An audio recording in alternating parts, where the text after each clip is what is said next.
کا تصور کیا ہے؟ اچھی طرح سمجھیے گا، بعض لوگ پتہ نہیں کیوں اس کو ناجائز سمجھتے ہیں۔ نیاز کا تصور کیا ہے؟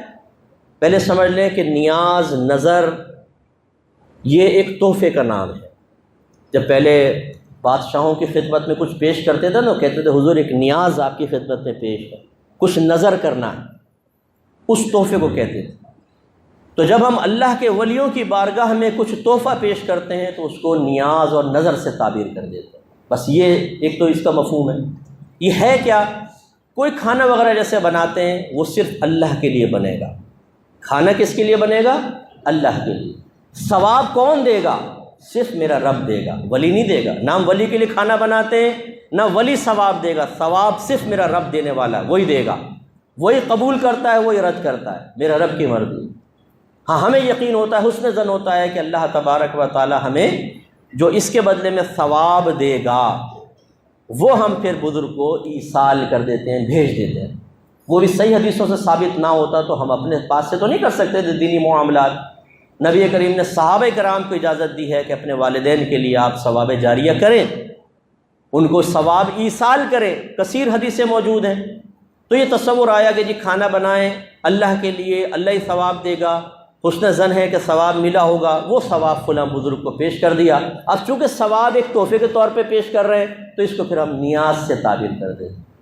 میں سوال کرتا ہوں اس میں غلط کیا ہے یہ بتائیے۔ اگر صرف یہ آپ کہتے ہیں کہ آپ کہتے ہیں خواجہ صاحب کی نیاز، تو آپ نے اس کھانے پر غیر اللہ کا نام لے دیا، اس لیے غلط ہے۔ تو پھر قربانی کے جانور کے بارے میں میرا کویسچن ہے، آپ اپنا قربانی کا جانور لاتے ہیں، آپ کا نام ہے محمد اکرم، اور کوئی پوچھے کس کا جانور ہے جی، آپ کہیں اللہ کا ہے، کیونکہ غیر اللہ کا نام لیتے تو حرام ہو جائے گا۔ جب آپ شادی کا کھانا کھلاتے ہیں ولیمے کا، کیا کہتے ہیں؟ کس کا ولیمہ ہے بھئی، کس کا کھانا ہو رہا ہے؟ آپ کہتے ہیں جی وہ چودھری صاحب کے بیٹے کا ولیمہ ہے۔ تو آپ نے اس کھانے پر غیر اللہ کا نام لے دیا نہیں لے دیا؟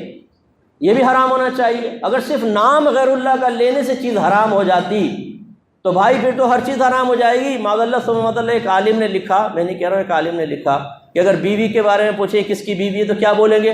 معاذ اللہ کہیں گے اللہ کی بیوی ہے، یہ بولیں گے تو شرک ہو جائے گا، کافر ہو جائیں گے۔ اور کہیں گے یہ سعید صاحب کی بیوی ہے تو غیر اللہ کا نام لے لیا، حرام ہو گئی۔ تو یہ ایک جہالت والی بات ہے جی، چونکہ آپ نے اس کو منسوب کر دیا غیر اللہ کی طرف، حرام ہو گئی۔ ارے بھائی یار، اگر غیر اللہ کی طرف منسوب کرنے سے چیزیں حرام ہو جاتی تو پھر تو اس کا مطلب ہے کہ سب معاملہ خراب ہو جاتا، ہر چیز حرام ہو جاتی ہے۔ یہ نہیں ہے تصور۔ غلط تصور یہ ہوگا کوئی کہے کہ میں تو ایک بزرگ کے لیے کھانا بنا رہا ہوں، بزرگ ہی مجھے ثواب دیں گے، بزرگ کو راضی کرنا مقصود ہے، یہ شرک ہے، یہ غلط ہے۔ شرک سے ہم اللہ کی پناہ مانگتے ہیں۔ تو شرک کے قطع کما کے لیے ہم کافی ہیں، اللہ کا بڑا کرم ہے، کسی کی غیر کی ضرورت نہیں ہے، ہم اپنے لوگوں کو بچانے کے لیے کافی ہیں انشاءاللہ، شرک میں مبتلا نہیں ہونے دیں گے۔ لیکن جو غیر شرک کو شرک کہے اسے بھی پیار سے سمجھائیں گے کہ شرک تمہاری طرف ہی لوٹ کر آئے گا، اس لیے کہ اللہ کے نبی نے ارشاد فرمایا کہ جو کسی مسلمان کو کافر کہے اور وہ کفر کا اہل نہ ہو تو کفر کہنے والے کی طرف لوٹ آتا ہے۔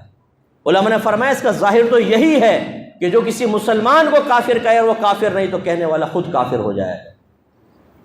سمجھ نہیں آیا؟ تو یہ بہت خطرناک چیز ہے۔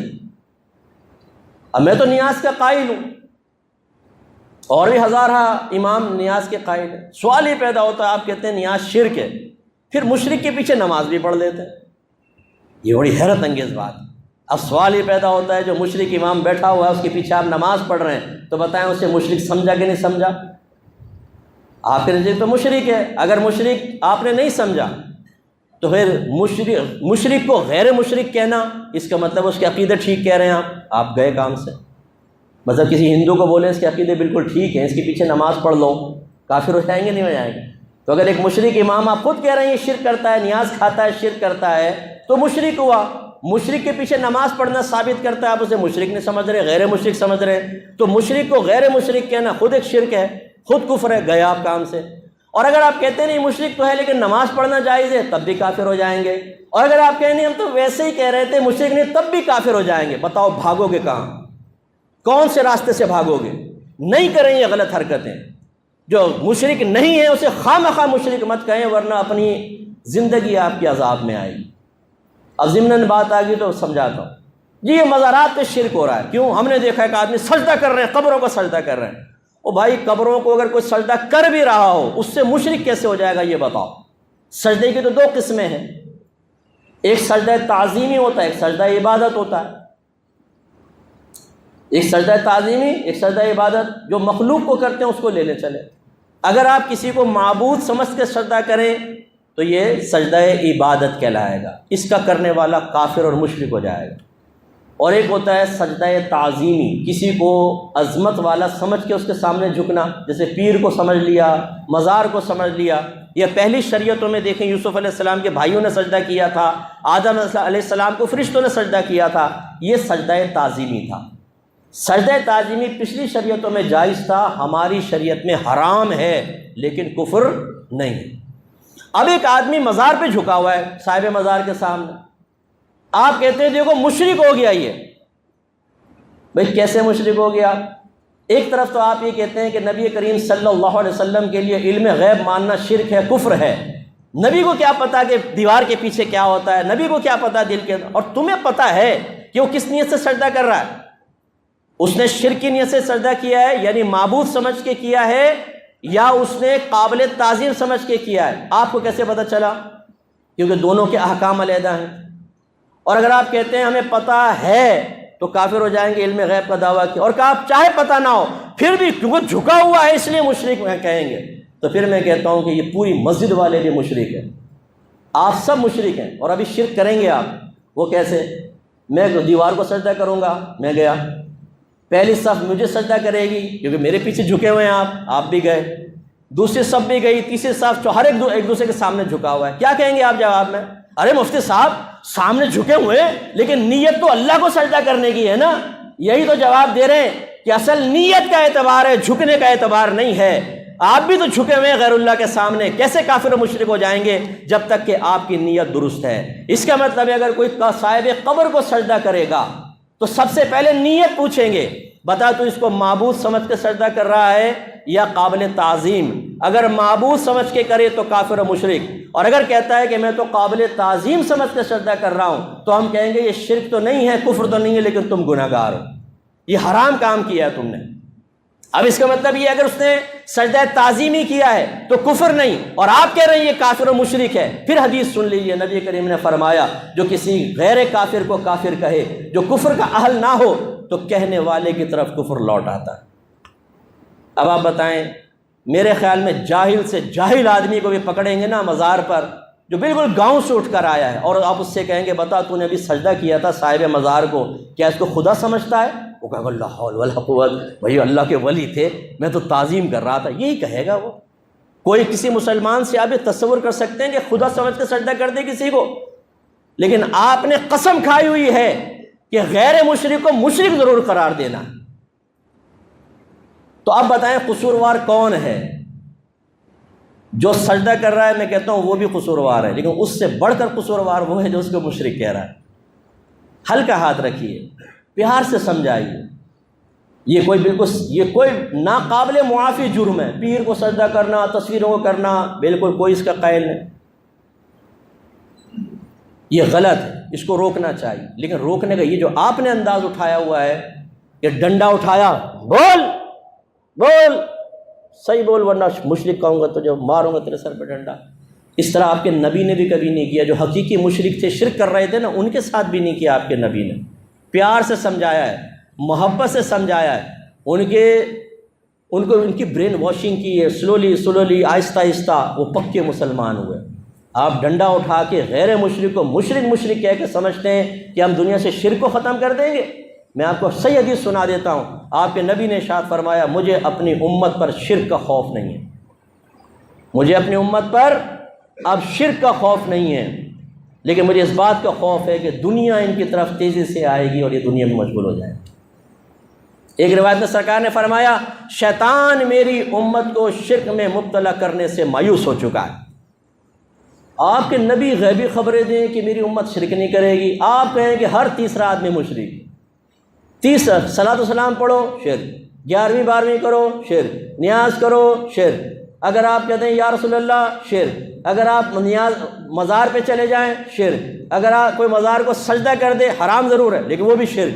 اور بھائی یہ شرک کی کوئی مشین ہے جس سے مشرک نکل رہا ہے، مشرک مشرک مشرک مشرک مشرک، صرف اپنے ہم مشرک نہیں باقی سارے مشرک، ایسی یہ بدعت بدعت بدعت بدعت بدعت کا رواج۔ ارے بھائی خدا کا خوف کرو، اب ٹائم نہیں ہے ورنہ اس کی بھی وضاحت کر دیں گے کہ جو دوسروں کو بدعتی کہہ رہا ہوتا ہے یہ بدعت کر رہے ہیں۔ بدعت سب سے بڑا بدعت یہ ہے، سب سے بڑی بدعت یہ ہے کہ ایک مسلمان کو جو بدعت نہ کر رہا اس کو بدعتی کہنا سب سے بڑی بدعت ہے۔ اور ایک اور بڑی بدعت بتاؤں، مسلمان کو مشرک کہنا سب سے بڑی بدعت ہے۔ کبھی نبی کریم نے مسلمان کو مشرک کہا؟ صحابہ کرام نے کہا؟ اس کا حکم دیا؟ قرون ثلاثہ میں جاری تھا؟ نہیں، اب جاری ہے، ہر مسلمان کو مشرک کہو، سب سے بڑی بدعت یہ ہے۔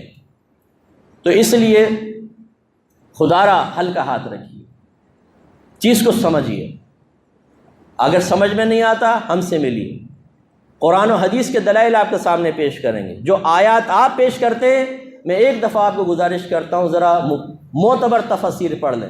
جو بتوں کے بارے میں آیتیں نازل ہوئیں آپ وہ ولیوں کے بارے میں بیان کرتے ہیں، جو مشرکین کے بارے میں نازل ہوئیں وہ آج کے مسلمانوں کو کہتے ہیں ان کے بارے میں آیت نازل ہوئی۔ وہ تو کفار کے لیے آیات آئی ہیں، وہ تو بتوں کے لیے آئی ہیں، اور آپ انہیں کہتے ہیں اس سے مراد نبی ہیں، ان سے مراد ولی ہیں، ان سے مراد صحابہ ہیں، اور یہ مشرکین جو یہاں بیان ہوئے ان سے مراد وہ ہیں جو آج کل یہ کر رہے ہیں۔ ارے خدا کا خوف کرو یار، یہ قرآن میں تحریف ہے بہت بڑی۔ وہ تو قرآن 1400 سال پہلے نازل ہوا، یہ تمام کام کرنے والے موجود تھے جو آج آپ کے دور میں جاری و ساری ہیں۔ 11ویں ہوتی تھی اس زمانے میں، 12ویں اس طرح منائی جاتی تھی اس زمانے میں، مزارات تھے کہ اس پہ حاضری دیتے لوگ، چادریں چڑھاتے نہیں تھے نا، تو وہ آیات ان کے بارے میں کیسے ہو سکتی ہیں؟ وہ تو اس زمانے کے کافروں کے بارے میں تھیں، وہ بتوں کے بارے میں تھیں۔ اور ان کو دیکھو اس میں یہ اپنے اوپر سے مکھی بھی نہیں اڑا سکتے، اب تم مزار پہ کیا لینے جاتے ہو؟ اللہ نے تو فرمایا مکھی بھی نہیں اڑا سکتے، تو کیا یہ صاحب مزار کے بارے میں کہ مکھی نہیں اڑا سکتے؟ یہ تو بتوں کے بارے میں تھا، یہ تو بتوں کے بارے میں لکھا تھا، یہ بت تو اپنے اوپر سے ایک مکھی بھی نہیں اڑا سکتے۔ تم کفار ان سے کیوں استمداد کرتے ہو، کیوں مدد طلب کرتے ہو؟ اب دیکھیں کہاں بت کے بارے میں اور کافر کے بارے میں، وہ آج یہ مزار والے دیکھو یہ مکھی بھی نہیں اڑا سکتے، داتا صاحب تو اپنے مزار سے مکھی نہیں اڑا سکتے، یہ بیان ہوا، اور تم جا کے انہیں سے مانگ رہے ہو، ان پہ چسپاں کر دیا۔ یہ بڑی تحریف ہے کہ نہیں؟ یہ بہت بڑی خیانت ہے کہ جو چیز کافر اور بتوں کے لیے نازل ہوئی اس سے مراد نبی، ولی، صحابہ اور عام مسلمانوں کو لیا جائے، لیکن مسلمانوں کا ایمان خطرے میں، ان کے ایمان پہ کوئی فرق نہیں پڑتا، یہ ایمان پروف ہے، یہ کچھ بھی کرتے رہیں، مسلمان کو کافر کہتے رہیں، غیر شرک کو شرک کہتے رہیں، غیر بدعت کو بدعت کہتے رہیں، ان کے ایمان پہ کوئی فرق نہیں پڑے گا۔ یہ کامل سالڈ مسلمان ہے، سالڈ، انہی کے لیے تو جنت ہے، انہی کے لیے تو عذابات قبر سے نجات ہے، انہی کے لیے تو حوریں بڑی بڑی آنکھیں پھاڑ پھاڑ کے دیکھ رہی ہے کہاں گیا میرا بیٹا۔ یہ تو میدان محشر میں پتہ چلے گا کہ نبی سے محبت کرنے والے کا مقام و مرتبہ کیا ہوتا ہے، اور اللہ کے نبی کے عشاق کو اور صحیح العقیدہ لوگوں کو کافر اور مشرک اور بدعتی کہنے والوں کا انجام کیا ہوتا ہے، یہ میدان محشر بتائے گا۔ دا ڈے آف ججمنٹ میں پتہ چلے گا کہ جس غیر شرک و شرک کہنا کتنا بڑا آپ نے عظیم گناہ کیا تھا۔ جو آیات بتوں کے لیے تھی آپ نے اس کو نبیوں پہ اور صحابہ پہ چسپا کیا، یہ کتنا بڑا گناہ تھا۔ حضرت عبداللہ بن عمر، بخاری کی روایت ہے، یہ میں نے اپنی کتاب قرب الہی میں چیپٹر ڈالا ہے، ضرور پڑھیے گا، بہت فائدہ دے گا آپ کو۔ آپ فرماتے ہیں کہ اشر الناس وہ ہیں، سب سے زیادہ شریر لوگوں میں سے وہ ہیں جنہوں نے بتوں کی آیات کو مسلمانوں پہ چسپاں کیا۔ یہ بہت بڑی تحریف ہے، اس لیے میں آپ سب سے گزارش کرتا ہوں کہ اپنے آپ کو بڑا موحد اور توحیدی مت سمجھیں۔ بعض اوقات توحید شرکیہ بھی ہوتی ہے، شیطان کی توحید شرکیہ توحید تھی، اس نے اللہ کو واحد مانا تھا، وہ اللہ تعالیٰ کے لیے شرک تو نہیں کر رہا تھا نا، اللہ کو ایک مان رہا تھا، اس کا وجود مان رہا تھا، لیکن اس نے اللہ کے نبی کی تعظیم سے انکار کیا تو قیامت تک کے لیے کافر ہو گیا۔ یہ جو ہم آج کل تعظیم کرتے ہیں کہ ہم اللہ والے ہیں، اور اس کی آڑ میں نبیوں کی توہین کرو، صحابہ کی کرو، اولیاء اعظام کی کرو، مسلمانوں کو کافر و مشرک قرار دو، تمہیں انعام ملے گا؟ انجام وہ ہوگا جو شیطان کا انجام ہوا تھا۔ یہ وہ توحیدی تھا، بہت بڑا توحیدی، لیکن نبی کی تعظیم نہ کرنے کی وجہ سے راندہ درگاہ ہوا۔ ڈریے، میں بھی ڈروں اپنے ایمان کے بارے میں، آپ بھی خوفزدہ رہیے، اس روش کو چھوڑیے، یہ تباہ کرے گی۔ پہلے دین سیکھیں صحیح طرح، قرآن کو پڑھیں تفسیر کے ساتھ، اور آج کل کے کسی مولوی صاحب کی تفسیر نہیں جنہوں نے، میں نے ایسی تفسیر دیکھی ہیں، مشرکوں کے بارے میں آئے تھے، نیچے لکھتے ہیں دیکھا یہ سب پیروں، فقیروں، مزارات والوں کے بارے میں لکھا ہوا ہے۔ ارے بھائی خدا کا خوف کرو، لوگوں کو گمراہ کر دیا آپ نے، ان کے درمیان نفرتیں پیدا کر دی آپ نے، یہ غلط ہے۔ ایسی تفسیر نہ پڑھیں، عربک تفسیر پڑھنے کی کوشش کریں، ان سے آپ لیجئے جو اکابرین نے لکھا ہے، تب آپ کو صاف کلیئر پتہ چلے گا۔ انہوں نے واضح طور پہ لکھا ہے یہ آیت بتوں کے لیے ہیں، یہ کفار کے لیے، مسلمانوں کے لیے نہیں ہے۔ اللہ تعالیٰ ہمیں سمجھنے کی توفیق عطا فرمائے۔ وآخر دعوانا الحمدللہ رب العالمین۔ مجھے امید ہے آپ کو یہ ویڈیو پسند آئی ہوگی۔ اس ویڈیو کا مقصد صرف اپنے لیے صدقہ جاریہ بنانا ہے۔ اللہ تعالیٰ آپ سب کے لیے اور مجھے بھی اس کار خیر کا اجر عطا فرمائے اور ہم سب کے لیے ذریعہ نجات بنائے۔ مجھے امید ہے آپ نے چینل کو سبسکرائب کر لیا ہوگا، اگر نہیں کیا تو اب کر لیجئے تاکہ ہر نئی آنے والی ویڈیو کا نوٹیفیکیشن آپ کو بر وقت مل سکے، اور ساتھ ہی جب آپ سبسکرائب کریں بیل آئیکن کو ضرور پریس کر دیں۔ بہت شکریہ آپ کا۔